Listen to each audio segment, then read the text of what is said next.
Assalamualaikum warahmatullahi wabarakatuh. Sebelumnya, terima kasih kepada Bapak dan Ibu yang telah menyempatkan waktunya untuk menonton video ini.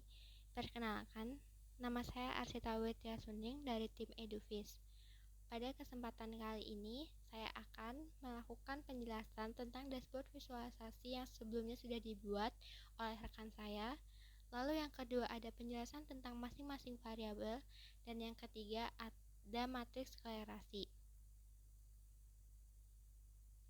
Tujuan utama dari pembahasan kali ini adalah agar kita bisa memanfaatkan data yang kita miliki untuk dianalisis dan mendapatkan wawasan yang lebih bermakna, baik melalui grafik maupun hubungan antar variabel.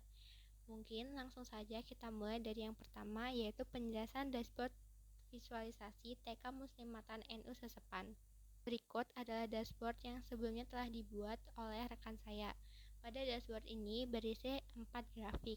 Yang pertama ada tinggi badan terhadap berat badan, lalu yang kedua ada lingkar kepala terhadap berat badan, yang ketiga ada asal kecamatan TK Muslimatan NU Sesepan, lalu yang keempat ada perbandingan jenis kelamin.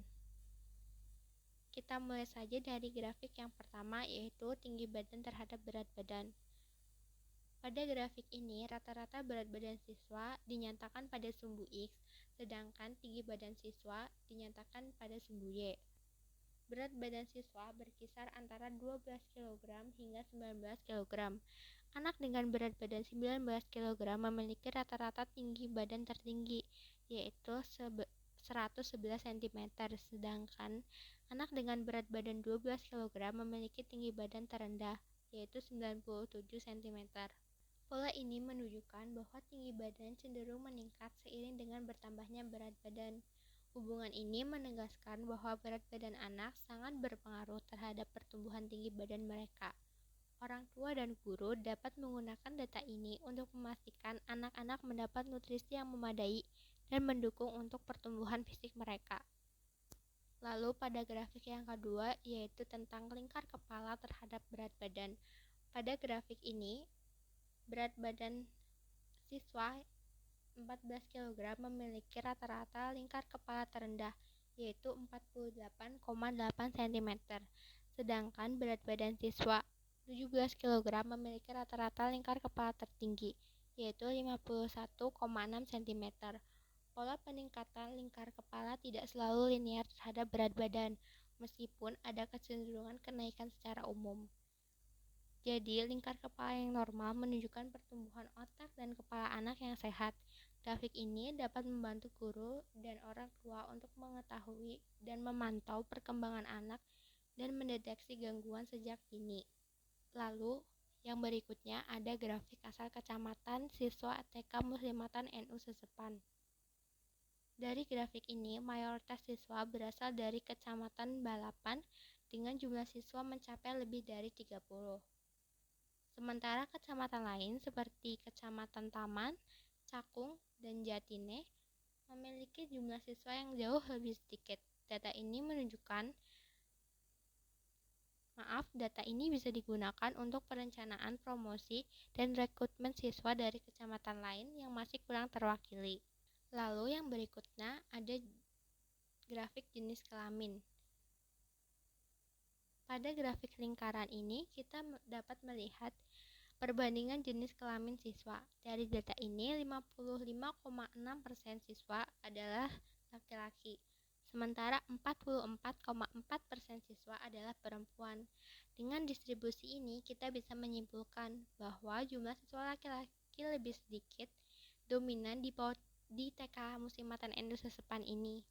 Mungkin itu saja penjelasan tentang dashboard visualisasi yang sebelumnya dibuat oleh rekan saya. Selanjutnya kita akan memasuki penjelasan berikutnya, yaitu tentang variabel. Pada variabel ini sendiri terdapat dua jenis, yaitu ada variabel dependent dan variabel independent. Apa itu variabel dependent? Variabel dependent adalah variabel yang kita amati atau ukur untuk dianalisis. Dalam istilah sederhananya, variabel ini dipengaruhi oleh variabel lain. Jadi, variabel dependent adalah variabel yang dipengaruhi oleh variabel lainnya. Sementara, apa itu variabel independen? Variabel independen adalah variabel yang mempengaruhi variabel dependen. Variabel ini adalah penyebab atau faktor yang dapat menjelaskan perubahan variabel dependen. Jadi, variabel independen sendiri itu tidak dipengaruhi oleh variabel lain, melainkan dia yang mempengaruhi variabel lain atau variabel dependennya. Nah, bagaimana penerapannya? Misalnya, jika kita ingin meneliti apakah yang mempengaruhi berat badan siswa, maka berat badan menjadi variabel dependen. Sementara itu, tinggi badan, lingkar kepala, dan data lainnya dapat menjadi variabel independen yang berpotensi. Contoh pengaplikasiannya, dari data tadi kita bisa menyusun hipotesis bahwa semakin tinggi seorang siswa, maka berat badannya cenderung lebih besar. Di sisi lain, variabel lain yang tidak mempengaruhi dan mempunyai pengaruh kecil pada berat badan tidak terlalu penting untuk diperhatikan. Lalu yang selanjutnya ada korelasi. Korelasi adalah hubungan antara dua variabel yang diukur dengan nilai antara -1 hingga 1. Korelasi sendiri mengukur hubungan dua variabel apakah mereka memiliki hubungan searah, berlawanan, atau tidak ada hubungan sama sekali. Korelasi sendiri memiliki beberapa panduan umum untuk memahami kekuatannya.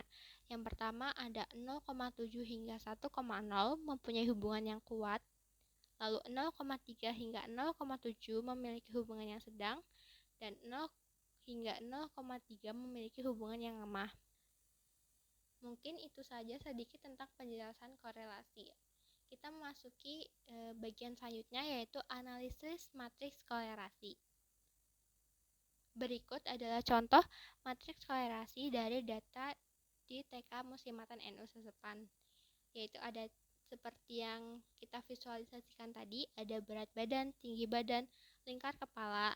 Namun kita tambah data lain seperti jumlah saudara kandung dan jarak rumah. Mungkin Bapak dan Ibu bisa untuk melihat matriks korelasi ini terlebih dahulu.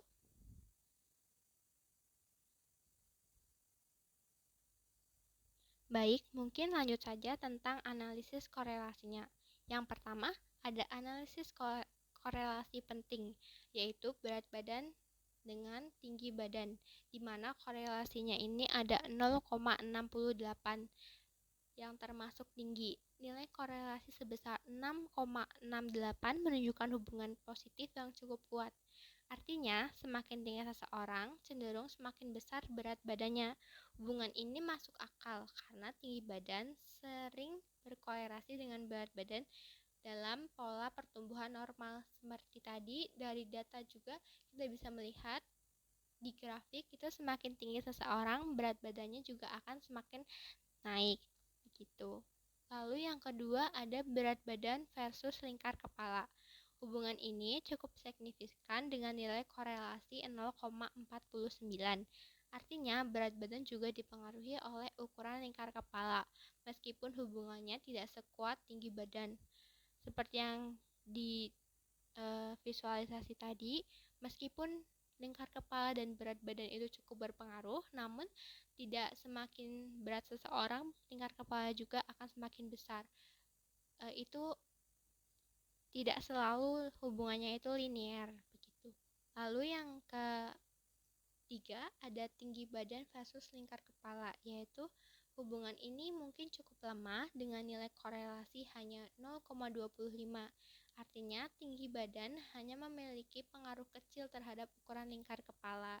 Makanya kita tidak perlu membuatkan visualisasi untuk hal ini karena tidak ada korelasi yang cukup kuat gitu. Selanjutnya yaitu ada berat badan terhadap jumlah saudara kandung. Hubungan ini sangat lemah. Nilai matriks korelasinya hanya 0,12. Jumlah saudara kandung tidak mempengaruhi pada berat badan. Namun, ini juga bisa menjadi indikator tidak langsung. Misalnya melalui kondisi ekonomi keluarga. Namun karena menurut data korelasi berat badan terhadap jumlah saudara kandung itu lemah, kita tidak perlu memvisualisasikannya. Lalu yang selanjutnya ada tinggi badan terhadap jarak rumah. Hubungan matriks korelasi ini sangat lemah, yaitu ada di min 0,11. Nilai korelasi negatif ini menunjukkan bahwa jumlah jarak rumah ke sekolah hampir tidak mempengaruhi tinggi badan seorang siswa.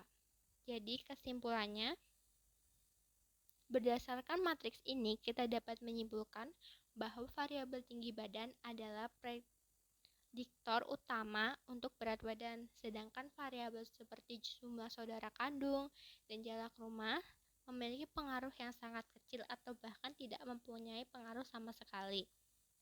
Berdasarkan data ini, kita dapat membahas dua hal penting. Yang pertama yaitu ada visualisasi data dari dashboard TK Muslimatan NU Setepan yang menunjukkan pola pertumbuhan siswa, asal daerah, dan perbandingan jenis kelamin. Lalu ada konsep variabel dependen, independen, serta hubungan antar variabel melalui matriks korelasi. Analisis ini sendiri memberi wawasan untuk bagaimana tinggi badan mempengaruhi berat badan siswa atau bagaimana data kecamatan dapat digunakan untuk strategi promosi. Korelasi juga dapat membantu kita untuk memahami hubungan antar variabel secara lebih kuantitatif. Mungkin sekian penjelasan dari saya. Kurang lebihnya saya mohon maaf. Sekian, wassalamualaikum warahmatullahi wabarakatuh.